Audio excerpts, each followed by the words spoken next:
Welcome to Business Coaching Secrets with Karl Bryan. If you want to attract new high-end coaching clients, fill live events, and build a wildly profitable coaching practice where business owners pay, stay, and refer, you've come to the right place.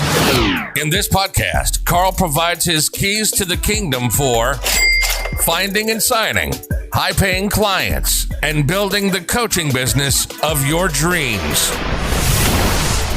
Here we go.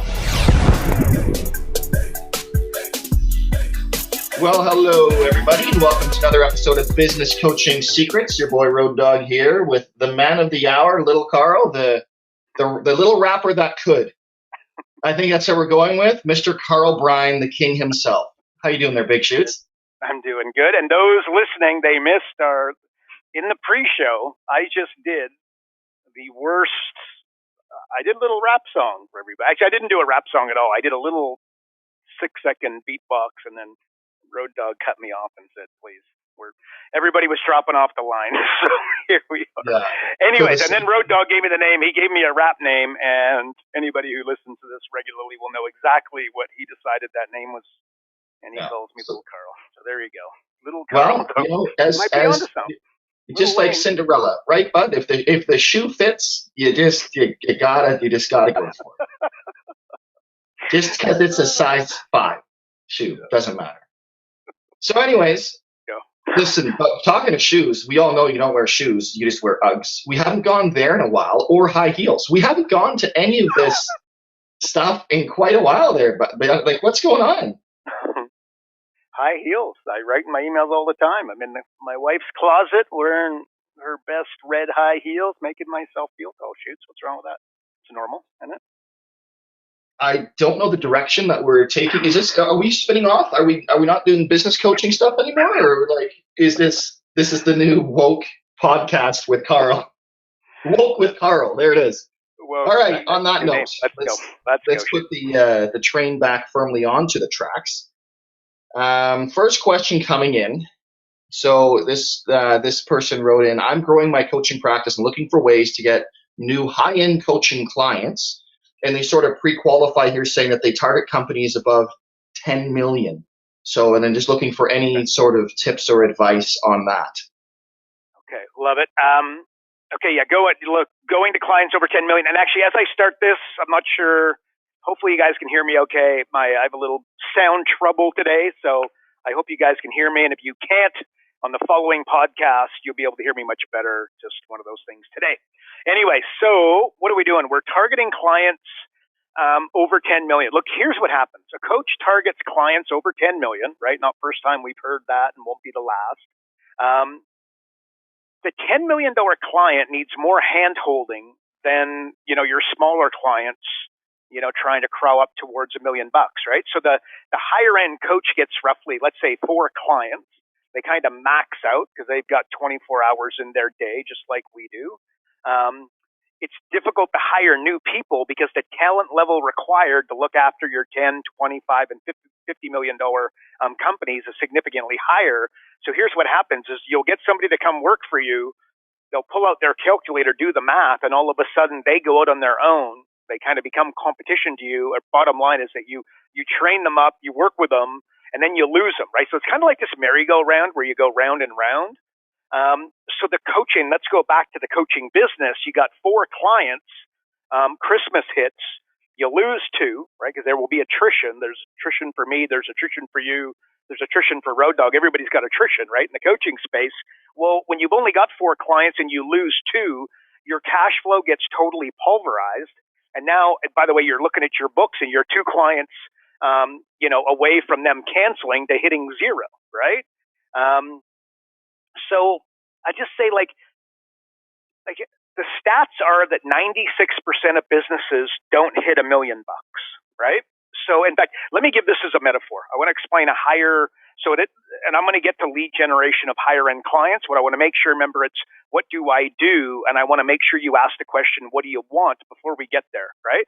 So you go to 7-Eleven and what do you go there for? The same thing I go there for, and that's milk and bread, right? Where is the milk and bread when you walk into 7-Eleven? with 100% certainty it's at the back of the store. Just like when you go to the grocery store, it's the same thing, right?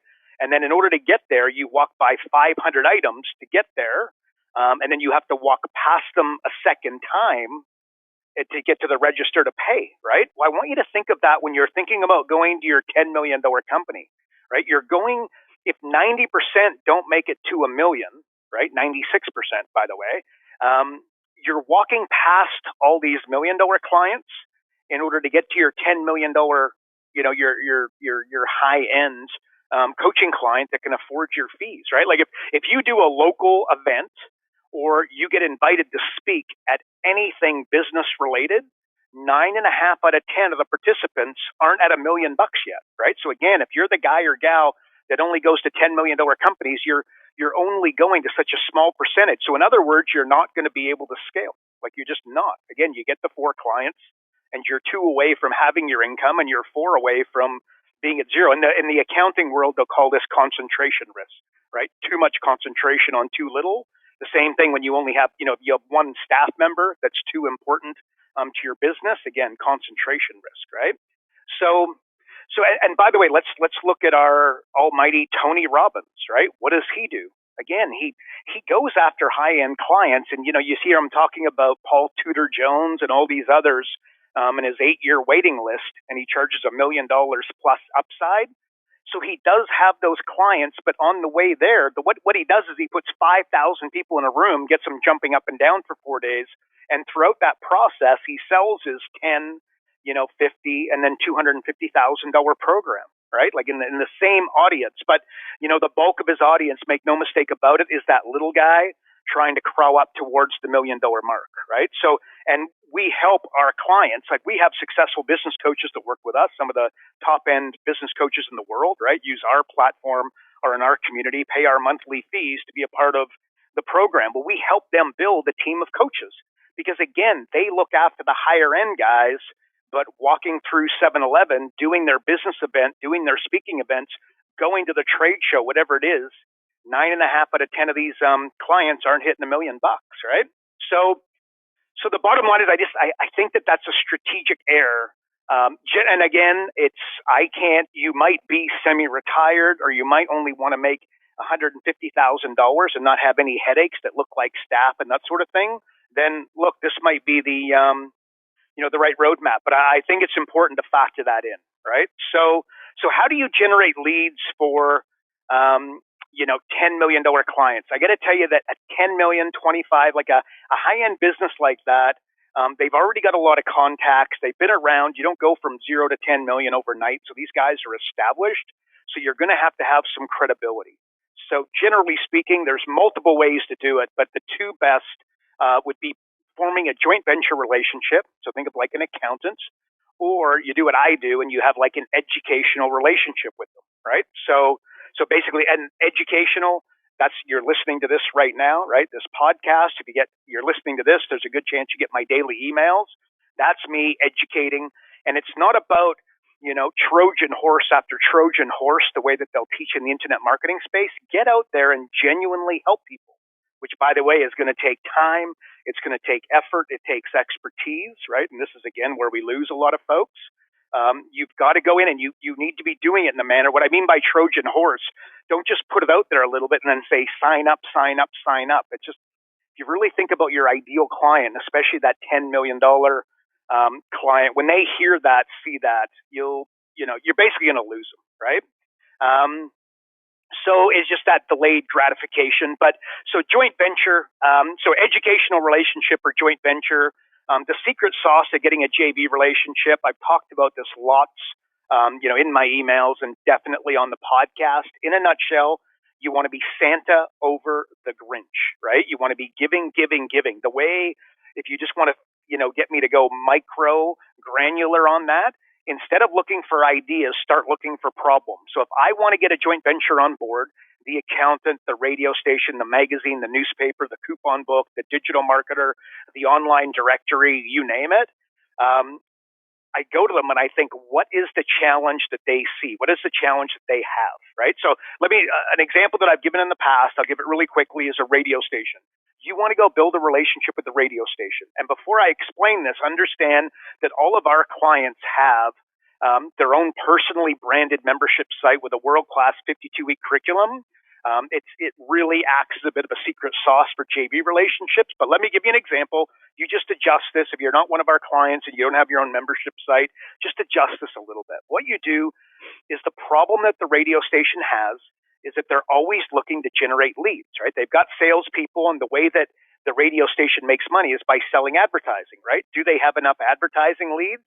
They could never have enough, right? So they run a draw on the radio that says, hey, if you want 2021 to be your best year yet, you really want to crush it, you want to really knock it out of the park, be the 15th caller and win a 12-month mentorship to abcbusinessacademy.com, right? So again, if you want 2021 to be the year that you really make it, mentorship is something that you should be considering, and we are giving away a free 12-month mentorship online at xyzbusinessacademy.com. They get 50 callers. The 15th caller wins. Guess what? The radio station now has 50 people to follow up to sell ads to, right? You're going back and forth with the radio station. The radio station is collecting all of the coordinates and the details of the people that are calling up to try and win. And by the way, as a business coach, the 15th caller, the one that gets the free membership on your platform, often they will become a high-end coaching client. When I say high-end, not $10 million client, there's a 9.5 out of 10 chance that they're crawling towards $1 million and trying to get there. But the bottom line, that's an idea. That's a platform. What I just did there is, we're Santa Claus. We're giving. What are we giving? Solutions to their problems, right? That's the way that I'd frame it up. And if they have a different problem than that, then you give a different solution. But a lot of the time, you're going to find that, people in our world, this is what they're looking for. They're looking for leads, and something like a membership giveaway can be a beauty. Or go to an accountant and say, you must have a lot of clients that are scrambling and hurting. Here are 10 memberships to my website, to my online step-by-step 52-week curriculum. Use them at your perusal, but give them to clients that are struggling, because I know, Mr. Accountant, you must be answering questions about marketing and business building all the time that you don't want to answer. So here you go, right? Boom. And by the way, like clients of ours, we have a program that I ran, and it was how to successfully form a joint venture with an accountant, right? We used to charge thousands of dollars for it. When you become a client of ours, we give that to you free. And in fact, the program works so well, we would literally close 2 JV relationships with accountants for that program, right? So it's what am I getting at there? I want you to be asking, instead of what do I do, you got to answer, what do you want? And if you want to have a steady, consistent, business coaching company, and you definitely want to, or you want to have one that scales, I want you to really look long and hard at going to $10 million businesses and above, because you're going to find that you will battle mightily to scale it. And again, as I said earlier, but just Tony Robbins, what does he do? Just walk into his room, look at his 5,000 people, and you tell me how many $10 million companies are there. And by the way, guess what the $10 million companies are generally? In the first 5 rows, right? So he sells those guys, VIP tickets and that sort of thing, right? So there's some magic in that. Road Dog, but good question. And I know that there's a lot of coaches out there that are going to $10 million companies. That's a little bit of a roadmap. There you go, Shoots. What do you think? Hey, just real quick, you're on the Rogers Network, right? Yeah. Yeah. So they have a national outage. Just FYI. Oh, really? That's what it is. Hence the audio issues, folks. I was just looking it up to see. Apparently, I'm like Carl's personal assistant all of a sudden. It's like, I don't know how the heck that happened. Anyways, so there you go. Better looking. It's much better looking than the last personal assistant, Road Dog. What's that? You're much better looking than the last personal assistant, Shoots. I don't think Mike's going to like that one bit that you just said. Mike that Hunt? Is pretty That's his real name. Anybody new listening, right? That is a buddy of ours. That's his name, Michael Hunt. But if you've watched Porky's, you'll see why he's never been given a speeding ticket in his life. Registered beautician, to say the least. Hey, speaking of paying less tax, I don't know how that's. I'm really good at segues, by the way. I'm not sure if the folks are noticing just how smooth I am at that.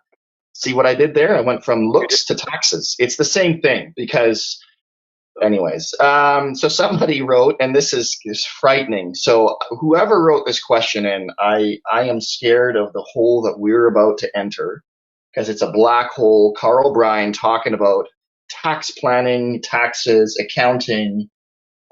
He is. This could be interesting. So here we go. Are you ready? You ready for the question? Go big shoots. How do I help my large successful coaching clients pay little or less tax? What does Dr. Bryan say about that? There we go. Dr. Bryan. Hey, that's a better rap name. Okay, let me how do you pay little to no tax? And again, so look, let me answer this a little bit differently. Here's the question I get asked a lot. What's the secret of going from $50,000 to $250,000 with my coaching business, or $100,000 to $300,000, whatever? It's an important question, but I want you to remember it's not what you make, it's what you keep, right? So if you follow me, you probably heard this before, but I don't think you could hear enough. Give me a room of 100 people, and I ask, what's the number one expense? 80 hands go up for mortgages, housing, that kind of thing, and they wouldn't even be close. The highest expense for Road Dog, for me, for you, and everybody we know over the age of 21 is taxes, right? So, and it's not by a slim margin, it's by 100 bloody miles.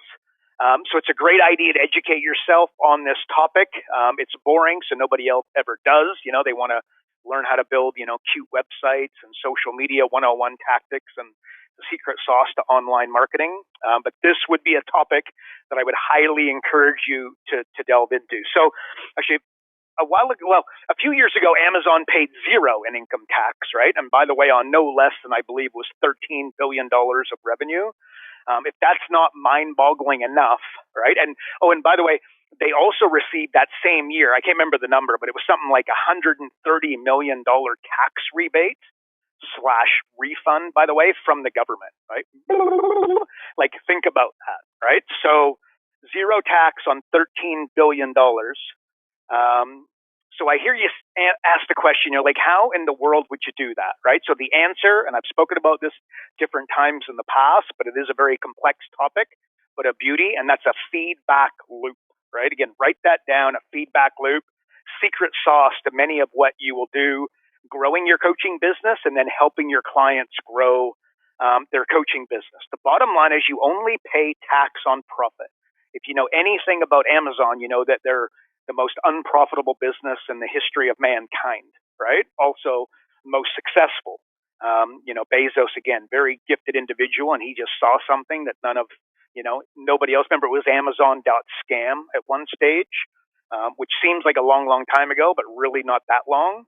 So the way, like, Amazon avoids tax by feeding revenue back into their business, right? That same year they earned whatever it was, like $13 billion. They had an operating loss of like $627 million, I think it was, right? And how do they do it? Look, three things. Number one, something property, plant, and equipment. They fed back over $60 billion. They fed $60 billion back into their business over the last few years, right? So first of all, it's that. Research and development, $22 billion, something to that effect, was fed back into the company as they continue to create new products and services. Again, is your client spending money building new products and services? I would dare say no. Research and development, a great way for your feedback loop. And then the third one, and the magic bullet, is stock-based compensation. And your client's not going to be able to do this, to be clear, or I doubt it, and they're going to have a pretty crafty accountant. But rather than pay in cash, right, their staff bonuses, they offer shares and stock options that can be written off as a business expense. Now, here's the X factor. The higher the Amazon stock price goes, the more they can write off as an expense, right? So you talk about a wealth hack on steroids. So if you have a really, and again, this is going to need to be a client that's highly profitable, but that is like, again, and if you look at the Amazon stock over the last 10 years, what has it done? Think about how much it's increased. So again, every time it increases, it allows them to write off more and more, right? So I don't know, last year, I don't know what it was, but Amazon saved about $1 billion in tax. And they use basically a feedback loop is what they did, right? They just fed operations rather than feeding their pockets, right? What's your client doing, right? They your client, finally makes $100,000 or $200,000. They go buy a boat, or maybe it's you again. The business coach goes from $100,000 to $200,000. They buy a boat, right? Wonder why they're not getting anywhere around financially. My dad, he often says the eighth wonder of the world is expenses have a way of crawling up to revenue. Or the popular name for it in the the business / marketing wealth world is lifestyle creep. It's the best of the best have been taken by that. How many people do you know they make $1 million net a year, and they really, when it's all said and done, really don't have anything? And we're seeing some of those people during the pandemic kind of get caught with their boat down. And the other thing about when you buy the boat, or you buy the Ferrari, or you buy the luxury good, all of a sudden you got to get out on your boat, which, by the way, is fun, and I'm all for experiences and having a great time, having a great lifestyle. But again, if that boat is pulling you away from all of a sudden building your business, and you're not quite ready to be taken away from your business because that's the way you got the damn boat in the first place, be a little bit difficult. Lifestyle creep isn't just about the money you spend on the boat. It's the time that you suddenly spend on the boat. And then what do you do on the boat? Maybe you drink a few too many beers, and it's Sunday, and now we wake up on Monday, and we're not quite ready to go and get our week going. This is all part of lifestyle creep. So anyways, in a nutshell, how do they do it? Like Amazon, again, I'll just give you the poster boy and the most successful of all time. They reinvest their profits back into the company to help it grow, and they therefore pay little to no tax. I want you to think of your business as a child. You've got to feed it, right? You've got to feed it. Remember, the business coach goes from $100,000 to $200,000 and buys the BMW. I want you to go from $100,000 to $200,000 and then maintain your lifestyle. Take a little bit of an increase, right? Buy a newish car or a newer car. Go on some holidays. Take some experiences, but take 80 grand of the extra 100,000 and feed it back into your business. Buy advertising, take on a staff member, feed it back the way that Amazon does, right? So, and most definitely stop, help others, as in your coaching clients, overvaluing cute websites, multiple streams of income, funnels, instead of learning that stuff, like multiple streams of income and passive income, that I'll let you guys decide whether or not you know somebody doing that successfully, and you'll be very hard. I've said this a million times, and I'll continue to say it. If you introduce me to somebody with multiple streams of income, I'll introduce you to somebody with multiple streams of very average income, right? So the benchmark that I use is hit $5 million with one stream of income, okay, and then talk to me about the real estate and the stocks and everything else you're going to be doing, one stream of income. But learn how to read financial statements, over cute websites as an example. And it's a borderline travesty, very common mistake. See it all the time. Clients, coaches, etc. And Road Dog, that basically the answer is a feedback loop, which I've written about multiple times in different emails. If you Google my name, feedback loop, you'll be looking at a lot of info about that and how to correct it, navigate it, etc. But you instead of taking the money, like, okay, Road Dog, you make $200,000 a year, and then you buy yourself a $100,000 car. The car doesn't cost you $100,000. If you finance it, this gets even worse. But when you bring the $200,000 into your business, right? Well, you take $100,000 of it out to buy the car. You're really spending $150,000 roughly on the car, because you get taxed twice on the money, once through your company and then once personally as you take it out, right? So again, Amazon keeps it all underneath the umbrella of the company. So Road Dog, that's the answer. And then, of course, smaller businesses aren't going to be able to do that as effectively as Amazon, but I think that it's a good idea to use Amazon as your framework, and for your clients as framework, and then kind of adjust from there. So what do you think, Road Dog? That's my answer, bud. Love it. Hey, listen, this is kind of going to change gears a little bit here, because somebody wrote in terms of creating mental toughness. And the only thing I want to say about that is 75 hard, right? It's funny how everyone thinks it's a fitness sort of program, which it's not. That was actually created to be more of a mental toughness type of a program, just to keep people committed for 75 days. But So other than say doing something like 75 hard, how do you create mental toughness? Right, I just want to expand. I love what you just said. That it's like I've often said this, Road Dog. You know the movie, or sorry, not the movie, the book Money Master the Game, right? Yep. I've recommended that, like I've recommended many a times. You asked me to recommend a book for the average family in Western civilization. I say that that's a must read, and I always say again. But it's funny because it's a book about wealth, but it's 80% psychology, 20% wealth tactics. Right? It's maybe a little bit like the answer we just gave a second ago. Right? It's like you get this. You go from 1 to 200,000 with your coaching, and you buy a boat. It's the mental toughness of not getting taken by the boat or the 5 Series Mercedes. Do you know what I mean? Like being okay. Like, do you want to look rich or do you want to be rich? I guess is what comes to mind, right? So, anyways, interesting, and I agree. So, how do you create mental toughness?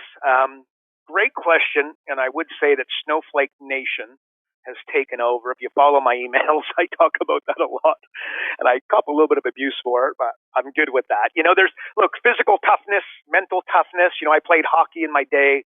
I've broken almost every bone in my body, my nose 5 times, which is very obvious when you look at a photo of me, unfortunately. 8 fake teeth, hyperextended my knee, broke my wrist, broke my elbow, broke my collarbone. Ouch. Had more concussions, quite frankly, than I care to think about. Most painful was when I cracked my cheekbone. Bottom line, I've had some injuries in my day. And then I've got a buddy, like he could kick anyone's what, and I've seen him in bar fights, and it's a little bit messy when he decides to get mad. But mentally, I would classify him as weak. By the way, I'm not going to give his name because he could be listening to this. I don't want him to give me a sock in the nose next time he sees me. But we all know that guy or gal I think I'm describing, right? On the exterior, super tough, and those are often, I think, the most mentally weak, and it's a little bit of a it's a little bit of a shell, quite frankly, that bravado. I remember back in the day, I had one of my first ever business coaches. She was kind of like a quiet, meek old gal, but wow, when it was negotiating time and she was closing clients, and her clients were, I can't do this. I'm overwhelmed, whatever. She took no crap from anybody and not a backward step. And some of my coaches that, picture, the barrel chested kind of alpha male, and they would kind of, cower when the going got tough with their clients. Or Warren Buffett would be like another really good example. He looks like jolly old grandpa, looks like he's soft as a pillow, but I've never negotiated with Warren Buffett, clearly, that'd be awesome, but like not even close. I could only imagine the level of toughness. And, Charlie Munger is offside, or same thing, kind of funny old jolly guys. And I don't think they were winning any fights, but bar fights back in the day, right? But again, tough as can be. I played hockey. I love the unrelenting guys, that they were really tough on the rink, but then great guys off.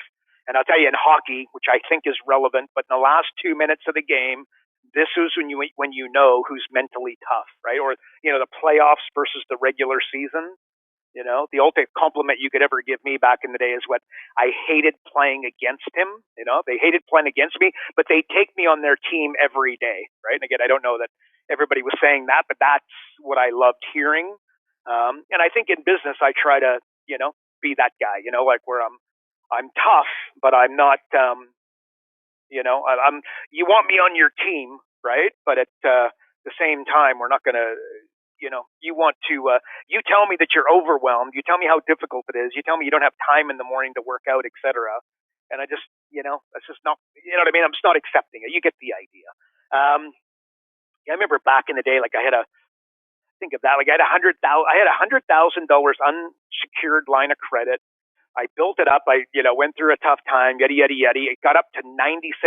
And at this stage, I kind of called my mentor. He's one of my best buds, Dad. The guy's got more money than you could ever count, right? I don't know if he's got a B before it, but, 500 million, I would guess, on a very, very bad day. I called him. I said, I have some serious financial issues. The first thing he said is, I am not bailing you out. I am not sending you 5 cents. Do you understand that, right? I'm like, I got it, man, right? Like, there was no very clear rules of engagement with this, right? But rather than try beg, borrow, steal and find a way that I could borrow money off him or anybody else, I picked up the phone and I made more sales than you could ever imagine, like in the next 30 days. I remember I also did a live event. We've talked about this different times, Road Dog. We were going to Seattle. I was doing it for a buddy of mine who's just getting into coaching. And I said, look, man, fill this bad boy up and then let's do it.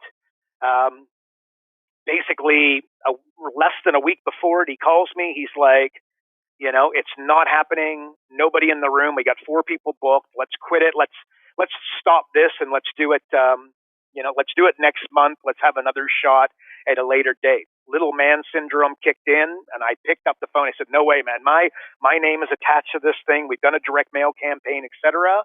Maybe some people are just going to show up out of the blue. Basically, I picked up the phone, and I can't remember exactly what these numbers are, but I put about 50 people in the room that only fit 30, and I did it less than a week. And all I did is I picked up the phone, and I started hammering them, in private messages, social media, and I'm fairly comfortable saying, like, there's no other way to describe it than mental toughness and maybe decidedness is exactly what filled that room, right? The end. And I remember when I had a tough time when I was $96,000 in debt on a $100,000 line of credit. And my mortgage, by the way, was $4,600, right? If that kicked in, I was in trouble. And another thing my mentor told me was that you better fix this, and you've got less than a month to do this, because once that hits, they're calling these loans, and now you've got a serious problem. I mean, when I say I picked up the phone, I lived in the Pacific time zone. I was calling the Eastern time zone in the morning. I was calling my time zone in the afternoon. I was calling Hawaii later in the day. And then I was calling New Zealand after that. And I was calling Australia after that. Cold calling, picking up the phone, sending messages, going hammer and tong, right? Again, decidedness is what got it done. And by the way, that's the same program. I have had one product for 15 years, and that's the same product that I have today, and I've built into an 8-figure business, is the same one that I was picking up the phone and hammering on way back then when I was, in Stripe. And by the way, I don't want to sit here and pat myself on the back. I'm trying to give you a little bit of a picture that, sometimes you see, the success and, these guys on Facebook with their private jets and their Rolls Royces that they own, right? Not the idiot that rents them and then takes his photo in front of it. Please never be that guy. That's just so lame. I won't go into that one, but that would be the opposite of mental toughness, right? When you rent a car or stand in front of somebody else's car, take a photo, and then put it up on Facebook. I don't think that's a good idea. But anyways, it's just mental toughness, right? I don't know, you can't measure this stuff, right? And I could go into I'm trying to think so that side of it is quote unquote tough, right? But I also, I remember my wife had a miscarriage. I don't know if this is the topic I want to be talking about here today, but she didn't have a miscarriage, by the way. She had a molar pregnancy, which basically means that I didn't have any biological children at this stage, 2 stepkids, but I had no kids. And I mean, you can imagine how difficult this was. And it wasn't a miscarriage, but it was a molar pregnancy, which you don't know that is. Let's just say that nobody was getting pregnant anytime soon, right? So there was a decidedly, level of lacking of mental toughness is what I'm trying to say there, right? And I was just grateful to have some very good friends at the time that kind of propped me up. So don't pretend you're Superman. Don't get your client to pretend like they're Superman. As I always say, just get a little better every single day, right? And the end game is what? The end game is results, right? Like, you can have your dreams or you can have your excuses. Let's just say that. Again, line up the successful, the Warren Buffetts, the Jordans, the Bezos, the Wayne Gretzky's, the Tom Brady's, my boy, love him. It's Oprah, it's Serena Williams, it's Federer, Roger Nadal, who I think is a total stud, by the way.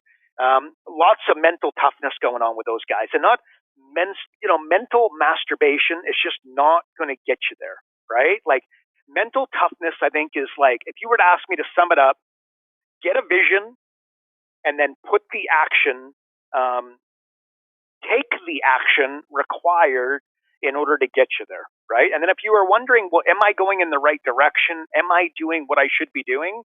I would just say, so really what we're talking about here is it's not so much setting goals, but kind of like setting a vision, right? And I would get you to ask 3 questions, maybe in summation, to sum this all up. One, and I don't think most people ask this one, but am I setting the bar high enough?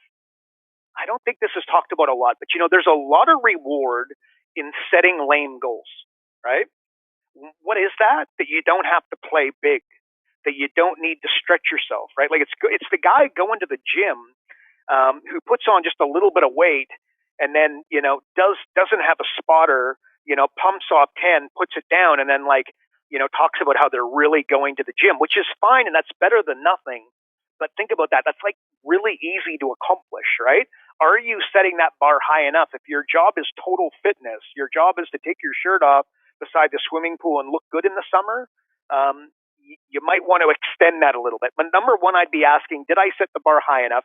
And then number 2, which would need to be a follow-up to that, because I think also people miss this one, where is the goal achievable, right? Like you're limitless, but you are limited, right? Like you are a human being. So there's only certain things that you can accomplish. You've got a certain amount of resources at this present moment in time. Like you got so much money, so much time, so much people resources, right? Like if you don't have a team, you are limited to what you're going to be able to accomplish right here, right now.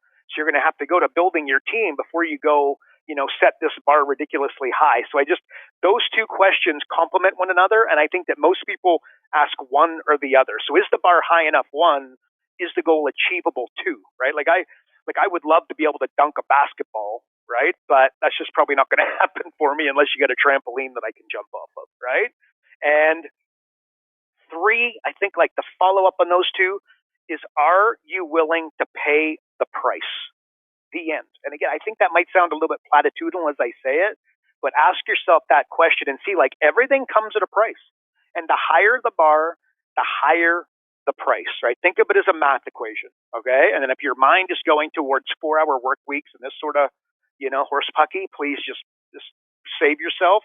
It's not happening. You're not accomplishing anything impressive in 4 hours a week, the end, including working out. Like this thing, if you go to the gym once a week, right, you might as well just stay home, eat potato chips, because you're not going to get anywhere. But the bottom line, if you want to accomplish some big things, I would encourage you to ask those 3 questions. But the bottom line, I don't know, mental toughness, Road Dog, it's a tough one, but I do encourage people to, that big, bad, boisterous, man or woman, right? It's normally a little bit of a shell, and those very often are the, mentally weakest people you're going to find. So it's not about bravado. It's about consistency. It's about habits. So that would be my answer, Road Dog. But I agree. Mental toughness is absolutely critical, boss. So I know you specifically said that you can't really measure mental toughness, but Karl, suppose for a second that you could. What would you say would be your answer on how to measure mental toughness? Yeah, that's a good question. It's funny, you measure anything, right? Height, weight, body fat, age, wealth, but not something as important as mental toughness. Because again, if you ask me the difference between a successful business owner or business coach and unsuccessful, just that mental toughness. It's intestinal fortitude, to be another way of saying it. Here's a question. If you want to know if you're mentally tough or not, and you're a business coach, what happens when a coaching client tries to close or cancel your agreement, right? Do you cower and just another one and, kick the desk and go, oh, here we go again. And of course, they won't get on the phone. Or do you stand up straight and say, not here, not now, not happening, and you dogmatically save that person, right? Like, how committed, another question, like, how committed are you, not to your success, but their success? And again, why do you save them? Do you save them? Think about the mental gymnastics here. Are you saving them because you're worried about your cash flow? Or are you saving them because you want to help them, right? Like, do you know what I mean? Like, are you willing to reduce your coaching fees for a period of time? Because make no mistake, they're not canceling because they're overwhelmed. They're not canceling because X, Y, whatever they tell you is not the reason why they're canceling, right? They're not getting results, and they don't see value in your relationship. The end, and that includes on Christmas Eve, right? You got to turn that around, and you need to dogmatically get in there, but you got to come from a place of saving them for them, not saving them for you. Again, mental gymnastics, and possibly sounds a little bit platitudinal and trite, but I got to tell you, there's like the difference is, is the Grand Canyon wide in terms of the difference in your approach, right? Like in my world, like when I built the $5.5 million coaching company, we used to do $400,000 a month in new coaching clients. And I got to tell you, I was pretty famous in my own little world. I own the company, so whatever. And famous is a horrific word for it. But my clients knew, my coaches underneath me knew that, basically when I sat down and tried to sell you coaching, I wasn't leave it until you bought. And again, I didn't do my best. I did what it took. And the other thing is, when you were trying to cancel, if I stepped in, there was a pretty damn good chance you were sticking around. Like, you're overwhelmed, well, that's why you need us. You're following behind, that's why you need us. You're scared on the direction and, your husband's screaming, that's why you need me, right? You're broke, now you definitely need me, right? So, trying to frame your business up for sale, that's why you need us, right? You're trying to exit this thing, that's why I'm here and what I'm going to help you do, right? So like, actually, here's a way, you mentioned measuring it, right? Like, a way that I think you could possibly measure that is count the number of hard, quote unquote, hard, I want you to kind of bold that, italicize it, capitalize it, hard conversations that you have. And I think you'll find that a lot of people, and it might be you, they try to avoid those tough conversations, right? With the client, with the prospect, with the staff member, with their husband, with their wife, with their kids, right? So like, I think mentally tough people run to those questions or run to those conversations and just, keep a tally. And there you go. And this could be a measuring stick, right? So like, and again, like a mentally tough business coach is the one where the prospect says, I don't have the money. And then you commit because you're not in it for you and how much money you can make. You're in it for them. Go create the money so that they can pay you, right? Like, you win second and they win first. That's okay, right? Like, mentally tough is no one comes to live events and then you bloody well do it anyways, right? Mental tough is Facebook ads don't work anymore and pounding through until you make it work, right? Mentally tough is the coach that, builds a business during a pandemic, right? We've got lots of them. And then we got also lots of coaches. The truth is they're cowering behind their phones, right? Mental tough is the coach that will, like, what do? You hire the staff member when you're not ready. But when I tell somebody they have to hire a lead generation expert or they have to hire a coach, get a coach in behind them, they say, I will when I'm ready. And I automatically say, you're never going to be ready. That's not the way it works. Reasons come first, answers come second. Hire them and then watch what happens. And you could always let them go. But that's mentally tough. Being willing, not having all the information. Warren Buffett says, you need to make 70% of the decision with 30% of the info, which once you're 70% there, you've pretty much decided, right? That's being willing to make the decision with only 30% of the info and being 70% of the way there. Look, I would dare say that that's mentally tough, right? Mentally tough is being scared, bloody well doing it anyways, right? Mentally tough is the one that knows when their client says, I'm overwhelmed and I need to cancel, knows what they're really saying is that I need somebody stronger than me, to step in here, point me in the right direction, hold my feet to the fire and keep going, right? Like, again, it's, so I don't know. That's mental, to me, that's mental toughness, and again, question, as I go through that, like, are you mentally tough, right? And if not, you don't have to become Superman tomorrow. Work to improve it every single day. And then you're like, how? I just told you, run towards those hard conversations and actually, otherwise worded, create. If you don't have those conversations, you don't have the coach, you don't have the clients, you got to run towards those hard conversations. And that hard conversations for you might be approaching the accountant, approaching the radio station, approaching the magazine, approaching the online directory, approaching the digital marketer, right? And then measure them every day. Have your little calendar with your red pen and write down, instead of the date where there's a 12, a 13, and a 14, right over top of that, 3, 4, 2, and those are the number of hard decisions you had. Again, are you doing what's right, or are you doing what's easy, right? Like I wrote about this in an email recently, like with my 7-year-old, right? I could put her in bed at night with a TV, and yes, she will eventually go to sleep, right? But is that what's right, or is that what's easy, right? And again, on a Saturday night, and we've got some friends over, and I had a couple beers flowing, have I put her to bed with a TV on? Absolutely. Am I going to do that on Monday, Tuesday, and Wednesday on a school night? No, I'm going to revert to what's right, not what's easy.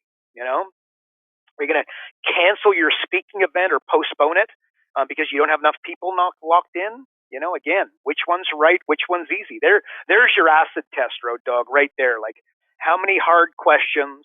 And again, something like a coaching client looking to cancel. How do you approach that conversation? And I think that will be a pretty good barometer for a business coach going, do I got some mental toughness? And this is what you have to instill in your clients as well.